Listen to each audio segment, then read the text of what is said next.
at what age should I start an audio business? Now, there's no kind of definitive one answer for this. The thing with it is let's say you start an audio business at 50. You know, you could have 30 years of experience. Brilliant. You've got 30 years of experience, but you might have a lot of commitments.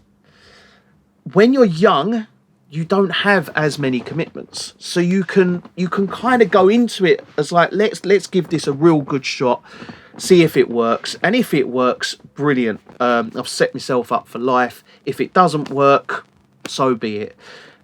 That's the situation when you're younger. You don't have that luxury when you're a little bit older. If you're in your 40s, you know, the majority of people, let's say in their 40s, you've got a mortgage, you've got kids, you've got big responsibilities. It can't fail. If you go and jump into someone like, you know, start a business, that business cannot fail. You have to succeed because you have so many things relying on it succeeding.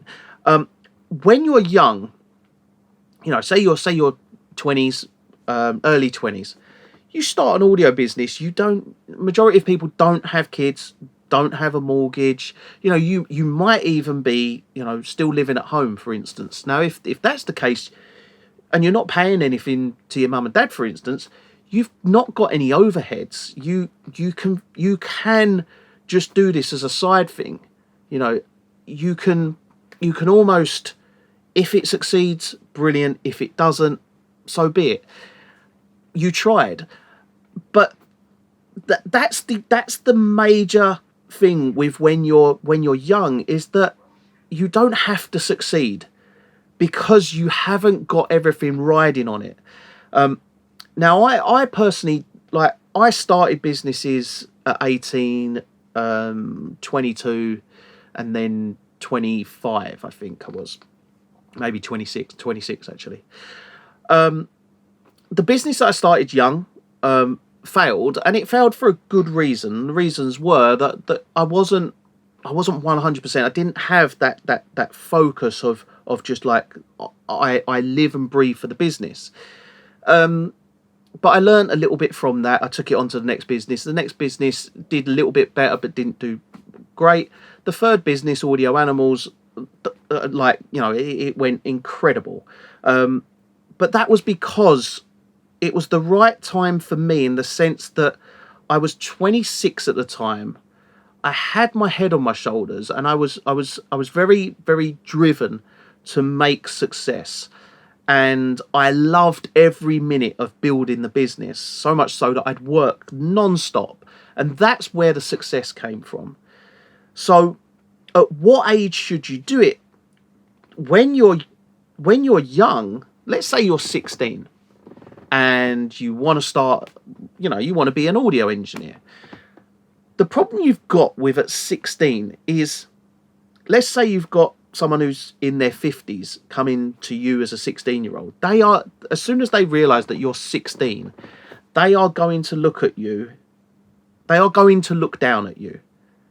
And that's not, it might not be the case, but the majority of people will, because the thing with a 16-year-old is it's not like they have lots and lots and lots of experience. You know, there's things that I've run into for the first time ever in my 20 odd years of doing this. The first time I've ever run into this sort of issue, maybe last year, for instance, after 20 years, the first time I've ever run into a certain issue, and you have to solve that issue. Now, there's, going through that 20 years, there's been multiple times where you'll run into something for the first time, and you'll learn how to correct it. So the next time it happens, you know how to do what to do. Whereas a 16-year-old doesn't have that. They haven't been through all these different things, and it's that, you know, that is kind of fact, and that is how someone is going to look at someone that's 16. If you're young, you don't have the experience. You could be the best engineer in the world. You know, you could be 18 and the best engineer ever. You know, the best engineer that is possible to be, and you've got this incredible sound, and there are people out there that have this incredible sound. But ultimately, when someone who's older looks at them, they will look down at them. And it's just, I think that's quite a natural thing to do, even if they are really good, just because they are looking at them for the experience aspect. It's the same with like someone that's young. They look up to an old engineer who's in his 50s, 60s. You know, his ears might be shot to whatever, but the way you will look up to them because they've got a wealth of experience, and they've worked in an era that you haven't worked in, and things like that. And that does all play a part in this. So like I say, there's no definitive answer to when you should start and what age is the best age. But I think personally, for me, knowing how it all went for me, I think around the early 25, 26 is a perfect age, because you've gained 10 years of experience. You've got about 10 years of experience behind you before you start that business. You shouldn't, like majority of people at that point, they don't have massive kind of financial commitments just yet. They might not have kids, and believe me, I've got 2 kids now, and you do have to juggle the work and home life and kids and stuff, and it isn't that tricky to do, but it does play a part. It really does play a part, and you can't just go like when I first started this business, for instance, I went 100% non-stop, all night, all day, work, and it's not like I'm sitting here working constantly doing mix after mix after mix after mix. It was the building of the business, creating the business, creating everything about the business, creating the brand. This all takes time, and it takes a lot of work. And at the start, you do have to do all that work. Once the ball starts rolling, you don't have to do as much work. But to get that ball rolling, it's a lot of work to do.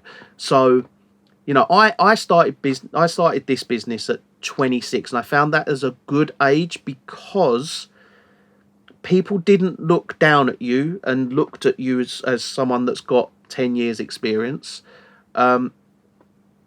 And also you did have that 10 years of experience, so you were better at your trade. You were taken more seriously, and you didn't have, well, I didn't have the financial ties, for instance, that a lot of older people had. I had someone a little while ago, they asked me if they could, like, my recommendations of starting a business at 40, and I said, you know, I know from my experience, I'm 37 next week. I know from being, if I was 37, trying to start a business now, like I did back when I was 26, it would be really hard, and it is really hard, and you have to do a lot of work, and there is a lot of work to be done. But don't let this sort of thing stop you from starting a business. If you've got the drive to start a business and you want to start a business at 40, by all means, all power to you. You should be starting a business, but just know that it's a case of, if you have less commitments and less to have to fork out for in your personal life, you can put everything into your business life.